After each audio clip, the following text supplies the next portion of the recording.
Korang, ada berita penting ni. Akan ada road diversion besar-besaran dan juga work from home alert sempena sidang kemuncak ASEAN 2025. Kalau korang kerja sekitar Kuala Lumpur, especially dalam kawasan Klang Valley, bersiap-siaplah sebab beberapa jalan utama akan dialihkan sementara sepanjang sidang berlangsung.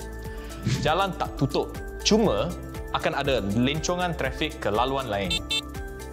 So, kalau korang memang lalu kawasan tu tiap-tiap hari, baik plan perjalanan awal-awal. Tak naklah nanti sesat atau sangkut tengah jalan kan? Tapi berita baiknya, kerajaan melalui Kementerian Sumber Manusia tengah galakkan majikan bagi laluan untuk aturan kerja fleksibel AKF.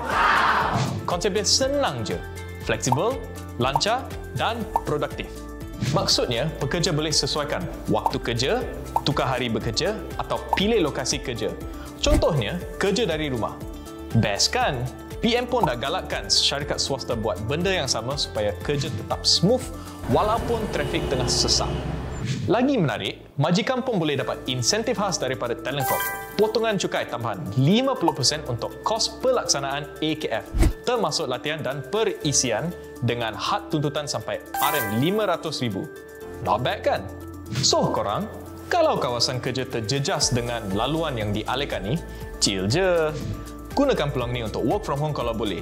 Atau bincangkan dengan bos untuk guna AKF. Yang penting, plan awal dan pastikan kerja tetap jalan macam biasa. Pendek kata, sidang kemuncak ASEAN 2025 ni bukan sekadar event besar, tapi juga langkah ke arah tempat kerja yang lebih moden, fleksibel dan seimbang. Okey, tu je quick news pick up untuk hari ini.